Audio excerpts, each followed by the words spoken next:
దినమెల్ల దేవుని దయలో దేవుని కృపలో మనల్ని కాచి కాపాడిన దేవుని స్తుతించి నిద్రపోయే ముందు ఈ వాక్య ధ్యానం చేసుకుని పడుకోండి. యెషయా గ్రంథము 30వ అధ్యాయం 19వ వచనంలో ఈ విధంగా రాయబడింది, నీవిక నీ మాత్రము కన్నీళ్లు విడువవు, ఆయన నీ మొర విని నిశ్చయముగా నిన్ను కరుణించును, ఆయన నీ మాట వినగానే నీకు ఉత్తరం ఇచ్చును. Praise the lord. నీ కన్నీరు తుడిచే దేవుడు మన కన్నీరు తుడుస్తాడని వాగ్దానం చేశాడు. నీవిక ఏమాత్రము కన్నీళ్లు విడువవు అన్నాడు. అది ఫస్ట్ పాయింట్ గుర్తుపెట్టుకోండి. నువ్వు ఏమాత్రము కన్నీళ్లు విడువవు, ఆయన నీ మొర విని నిశ్చయముగా నిన్ను కరుణించును. ఆయన మొర వింటున్నాడు, నిశ్చయంగా నిన్ను కరుణిస్తాడు. షూర్లీ, అబ్సల్యూట్లీ, డెఫినెట్లీ, ఖచ్చితముగా ప్రభువైన దేవుడు నిన్ను కరుణిస్తాడు. నీ మొర విన్నాడు కనుకనే ఇక నువ్వు కన్నీళ్లు కార్చవద్దు. ఇక దుఃఖం పడింది చాలు, ఇక ఏడ్చింది చాలు. ఇక నైనా క్రీస్తు నందు ఆనందించడం నేర్చుకో. లోకంలో 3 విధాలుగా ఏడుస్తారట. లోకంలోని ఏడుపులకు 3 విషయాలు కనిపిస్తాయి. ఒకటి ఐహిక విచారం.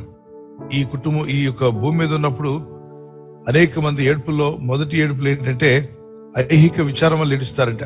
అలా ఏడవకూడదు దేవుని పిల్లలు. ఆ ఏడుపు మనలో ఉండకూడదు. ఏంటది? ఐహిక ఏడుపు అన్నప్పుడు ఇహలోక సంబంధమైనటువంటి ఆ వాటిని నేను పొందలేకపోయానే అని ఇతరులతో కంపేర్ చేసుకుంటారు. కంపేర్ చేసుకుని వారిలాగా నేను లేనే, వీరిలాగా నాకు ఆస్తి లేదు, సంపద లేదు, వారికి ఉన్నట్టుగా ఉద్యోగం లేదు, వీరికి ఉన్నట్టుగా నాకు ఇల్లు లేదు, వారికి ఉన్నటువంటి విషయాలు నాకు లేవే అని చెప్పి కంపేర్ చేసుకుని ఏడుస్తూ ఉంటారు. అది వ్యర్థమైనటువంటిది. అది మిమ్మల్ని డిప్రెషన్ గురి చేస్తుంది. దానివల్ల మీరు ఆనందంగా ఉండలేరు, సంతోషంగా ఉండలేరు. పైగా మీ మనసు అంతా అశాంతిగా మారిపోతుంది, నెమ్మది లేని స్థితి వస్తుంది, డిప్రెషన్ గురవుతారు. ఎందుకని?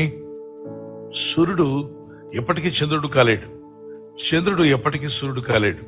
కానీ సూర్యుడికి విలువ ఉందా అంటే ఉంది. చంద్రుడికి విలువ లేదా? చంద్రుడికి కూడా విలువ ఉంది. ఎవరు విలువ వారే కలిగి ఉన్నారు. అలాగే సూర్యుడు తన టైంలో తాను ప్రకాశిస్తున్నాడు, చంద్రుడు తనకిచ్చిన సమయంలో తాను ప్రకాశిస్తున్నాడు. సో ఖచ్చితంగా మీకంటూ ఒక టైం ఉంది. మీ టైంలో మీరు ప్రకాశిస్తారు. మీ ప్రకాశానికి కూడా విలువ ఉంది, మీ జీవితానికి కూడా విలువ ఉంది. దేవుని సన్నిధిలో దుఃఖించి ప్రార్థిస్తే మీకు దేవుడు ఏమిస్తాడంటే ఆనంద తైలంతో నింపుతాడు. మీ హృదయం పొంగి పొర్లుతూనే ఉంటుంది. ఆనంద తైలంతో మీరు నింపబడుదురు గాక. ఎందరైతే దుఃఖంతో ఉన్నారో మీ దుఃఖము పటాపంచులై గొప్ప ఆనంద తైలంతో మీరు నింపబడుదురు గాక. బూడిదకు ప్రతిగా పూదండం ఇస్తాడు.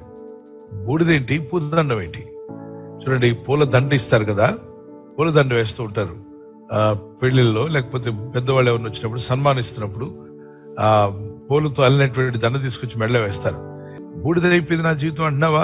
ప్రభు సన్నిధిలో ప్రార్థన చేయి, నీ జీవితం సన్మానించబడే జీవితంగా మారిపోద్ది. అంటున్నావు నా జీవితం బూడిదైపోయింది ప్రభు అని, కానీ ప్రభు చేయి పట్టుకో.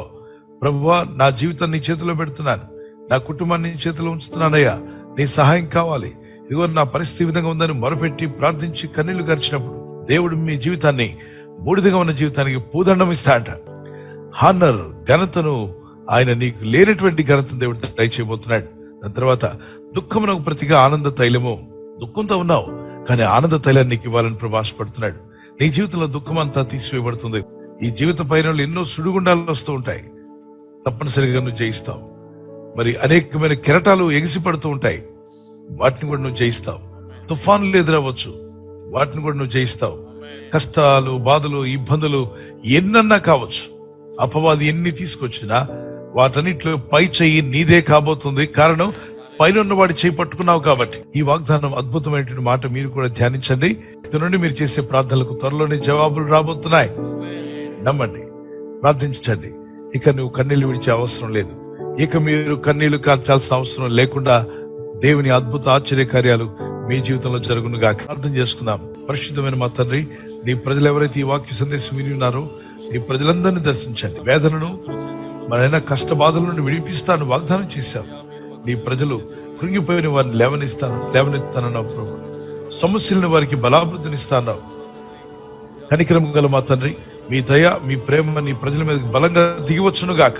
ఈ లోకంలో మేము జీవిస్తున్నప్పుడు మా ఆత్మీయ యాత్రలో అనుదినము నీ కృపను, నీ దయను తలంచుకుంటూ నిన్ను స్తుతిస్తూ జీవించే కృపను మాకు దయచేయండి.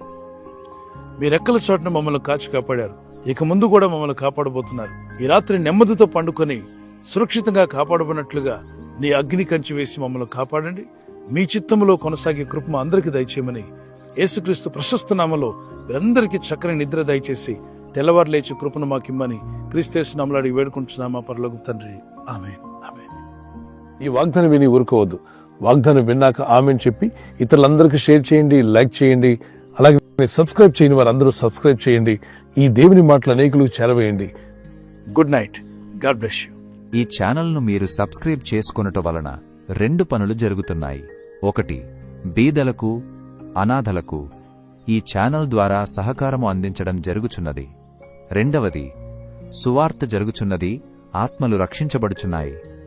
మనము సబ్స్క్రైబ్ చేసుకొనుట ద్వారా అందరికీ సహాయం చేస్తున్నవారమవుతున్నాము. ఖచ్చితంగా ఈ యూట్యూబ్ ఛానల్ను సబ్స్క్రైబ్ చేసుకుని బెల్ బటన్ను క్లిక్ చేయండి. మీకు వెంటనే మెసేజెస్ పంపబడతాయి.